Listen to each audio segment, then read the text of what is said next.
Hermanos amados, estamos en la última parte del Evangelio de Juan. Hoy día tratamos de ver la mayoría de los temas que encierra este Evangelio, no sin antes agradecer a Dios y pedir su dirección. Amado Dios, gracias Señor por estar con nosotros una vez más, porque siempre nos sostienes con tu mano, Señor. Gracias por permitirnos compartir este Evangelio, Señor. Gracias por tu palabra, Padre. Por favor, te ruego, seas tú guiándonos, Señor, y poniendo en nuestros corazones la verdad, Padre. Por favor, Señor, que todo lo aprendido pongamos por obra, Señor, y te ruego por los hermanos que están viendo este video, Señor. En el nombre de Jesús. Amén. Vamos a hablar en esta parte. Hemos visto los 5 puntos anteriores referente a las situaciones dentro del Evangelio de Juan. Nosotros podemos ver que en la mayoría de estos versículos mencionados acá habla acerca de testificar, dar testimonio de que Jesús vino a dar testimonio, ¿sí?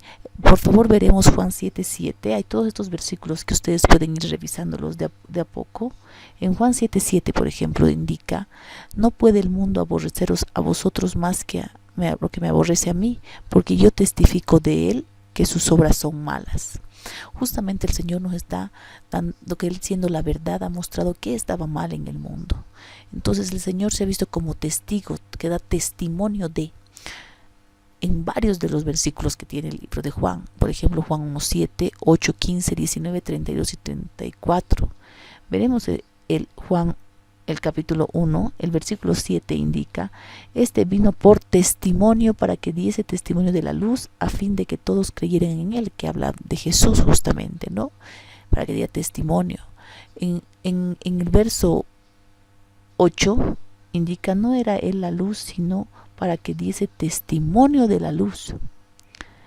Este habla de Juan, ¿sí? Porque el Señor es la luz, ¿no? Para que diera testimonio de la luz. De Juan el Bautista, ¿no? También podemos referirnos al verso 19, en el que indica: este es el testimonio de Juan, cuando los judíos enviaron de Jerusalén sacerdotes y levitas para que le preguntasen: ¿tú quién eres? Confesó y no negó, sino confesó: yo no soy el Cristo. Hablaban justamente de Juan, porque muchos de repente pensaban: ay, a ver, ese era el Mesías que esperamos, porque él vino a hacer grandes señales, pero a lo que vino Juan fue a preparar el camino del Señor, ¿no? En Juan 10:25 veremos el último verso que mencionamos acá, para que ustedes puedan revisarlo uno por uno. Indica: Jesús les respondió: os lo he dicho y no creéis. Las obras que yo hago en el nombre de mi Padre, ellas dan testimonio de mí. O sea que nuestras obras también deben dar testimonio de nosotros. Por sus frutos los conoceréis, dice la palabra. Entonces, si nuestros frutos son buenos y lo que nosotros hacemos debe ver reflejado de quién somos nosotros. Si nosotros somos del Señor, pues debemos actuar en amor, ¿sí? Y eso da testimonio de nosotros mismos, como el Señor menciona que daba testimonio de Él, ¿sí? En estos versículos también están mencionados dentro de la Biblia. Por ejemplo, Juan 21:24, para concluir esta parte. En Juan 21:24 dice: este es mi discípulo que da testimonio de estas cosas, y escribo estas cosas y sabemos que su testimonio es verdadero, ¿sí?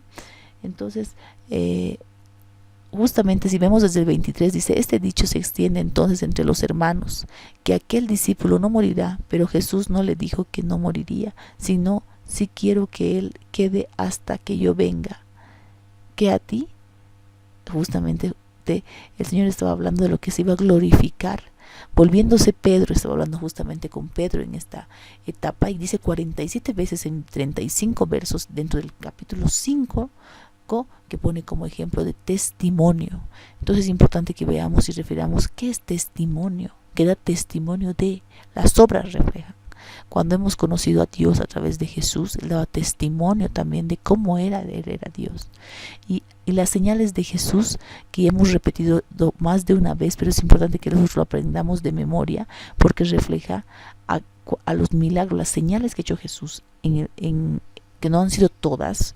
Obviamente Juan menciona claramente que no es, pero apunta el carácter de Jesús. ¿Cómo era Jesús cuando convirtió el agua en vino? el hijo del oficial del rey, cuando sanó al hombre rengo, cuando multiplicó los panes, los peces. El único milagro que se narra en los 4 evangelios es este. El de los panes y los peces están en los 4 evangelios.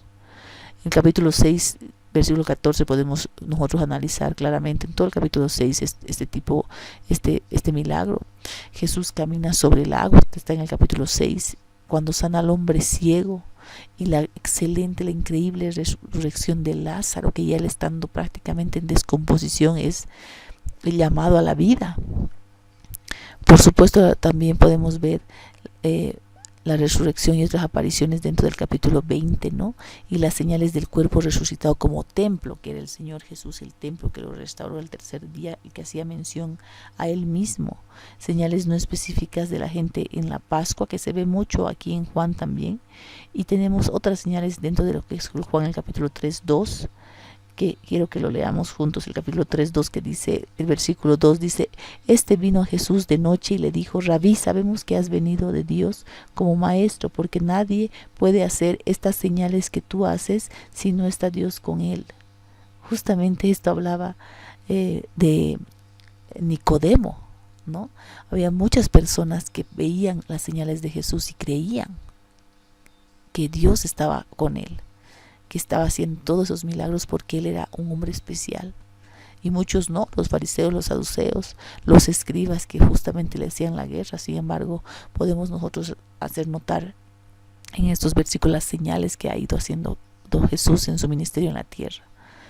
Ahora, dentro de creer o no, 27 veces hay varias formas de creer que se mencionan, 97 veces más bien en este evangelio, en el evangelio de Juan.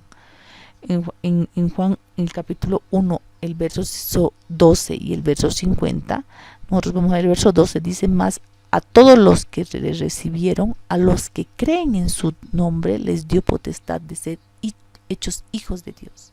A los que creen en su nombre, en el nombre de Jesús, les dio potestad de ser hijos de Dios. Entonces habla 97 veces de diferentes formas de cómo creer. En el capítulo 1 también, en el versículo 50 dice: respondiendo Jesús le dijo: porque te dije, te vi debajo de la higuera, ¿crees? Cosas mayores que estas verás. Porque creemos, veremos cosas mayores que estas. En Juan, el capítulo 2:11 dice: este principio de señales hizo Jesús en Cana de Galilea, y manifestó su gloria, y sus discípulos creyeron en él. Regularmente la gente lo seguía a Jesús, iba viendo sus milagros y por eso creían en él. Y podemos reflejar, miren, en toda esa cantidad de versículos, las 97 veces que Jesús nos habla de creer. Vamos a irnos al capítulo 13, versículo 19, para que leamos un poco juntos, en el que dice: desde ahora os lo digo, antes que suceda, para que cuando suceda creáis que yo soy. Hablaba del cumplimiento de la palabra de Dios. En el versículo 19-35 indica justamente otra forma de creer, en lo que debemos creer. Y dice: y el que lo vio da testimonio, y su testimonio es verdadero, y él sabe que dice la verdad, para que vosotros también creáis.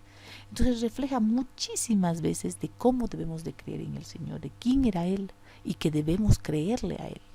Por favor, es importante que revisemos, por eso les estoy dejando los versículos acá, para que ustedes puedan revisarlos y puedan leerlos, cada uno de ellos, para ver cuántas veces. Son 97 veces las que habla de creer el Evangelio de Juan.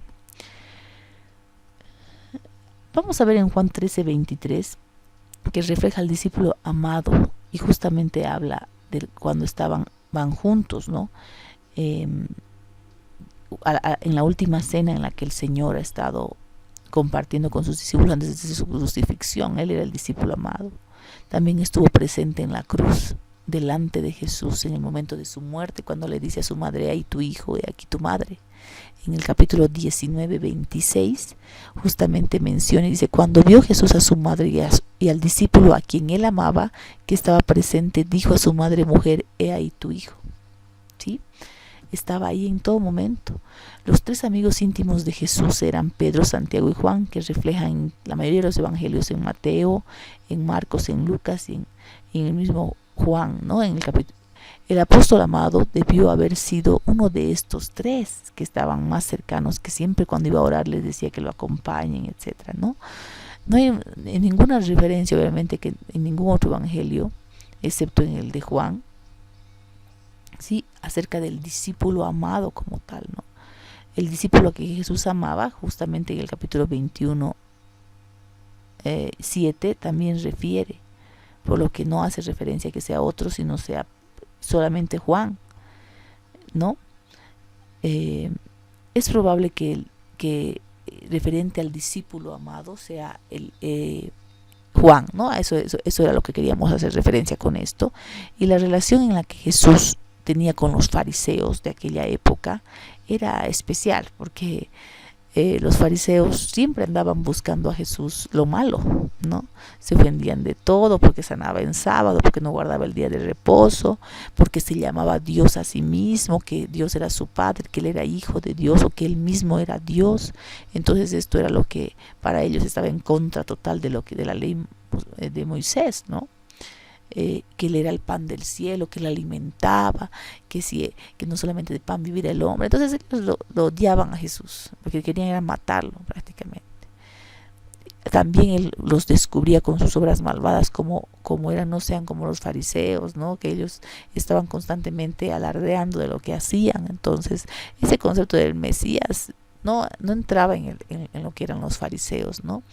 Era importante que nosotros que Jesús sea, que el Mesías sea rey, que venga y con autoridad, etc. El Señor tenía autoridad, pero no ha venido a someter a nadie, vino a enseñar cómo nosotros debíamos de ser, puesto que los descubría que eran falsos maestros, que querían hacer cumplir la ley a los otros, ellos sin embargo no la cumplían, eran mentirosos, eran hombres malvados, ¿no? Que estaban liderando la nación, pero que manipulaban la ley, que no estaban cumpliendo lo que Dios había mandado, ¿sí? Porque Jesús vino a enseñar que su reino no era de este mundo, ¿no? Y eso, hasta esa fecha, ellos nunca, jamás los fariseos habían escuchado la voz de Dios. La palabra del Señor no moraba en ellos. Por eso dice en Juan 5:37, hablando de los fariseos, menciona justamente... leamos juntos, por favor. Dice: también el Padre que me envió ha dado testimonio de mí. Nunca habéis oído su voz, ni habéis visto su aspecto, que refería justamente cuando hablaba con estos señores, ¿no? Y también que no tenían el amor de Dios en ellos. El Señor les decía, por cómo procedían se veía su comportamiento. Decía, y escudriñad las escrituras, porque a vosotros os parece que en ellas tenéis la vida eterna, y ellas son las que dan testimonio de mí, hablaba el Señor, ¿no? Y no queréis venir a mí para que tengáis vida. Gloria de los hombres no recibo, mas yo os conozco que no tenéis amor de Dios en vosotros, les decía justamente a los fariseos, ¿no? En Juan, en capítulo 12, del 37 al 43, habla justamente de las señales que el Señor iba haciendo, que ellos no creían, ¿no? Pero no confesaron por temor a los judíos a ser expulsados. Entonces es importante que todas las señales que el Señor iba haciendo era para mostrarnos y acercarnos a Dios, pero ellos no creían, ¿no? Prácticamente fueron los que lo crucificaron, los que incitaron a la crucifixión, por lo que todo esto llevaba a malos entendidos, mala interpretación de la palabra del Señor. Tenían actitudes negativas que impedían la clara discusión, no podían compartir, ellos no sabían escuchar, no seguían los consejos, tenían una situación difícil en la que podemos analizar varias situaciones en las que Jesús ha estado con los fariseos, y en Juan 7:50 podemos también ver algunas de estas situaciones. Por ejemplo, en Juan 7:50, si me acompañan, vemos que dice: les dijo Nicodemo, el que vino a él de noche, el cual era uno de ellos. Justamente era lo que ellos, por ejemplo, habían corrompido, habían sido parte de corromper el corazón de Judas, ¿no? Porque le habían pagado, etcétera, para que lo entregue a Jesús, para que sea uno de ellos, el que estaba con Cristo, el que lo entregue, ¿no? Y justo si ocurrió con Cristo, también va a ocurrir con nosotros, ¿no? Ellos mencionaban muchas situaciones de la palabra del Señor confrontando a Jesús para tentarle, pero el Señor siempre salió ileso de todas estas situaciones. Amén. Es importante, amados hermanos, que leamos estos versículos, que pidamos revelación del Señor.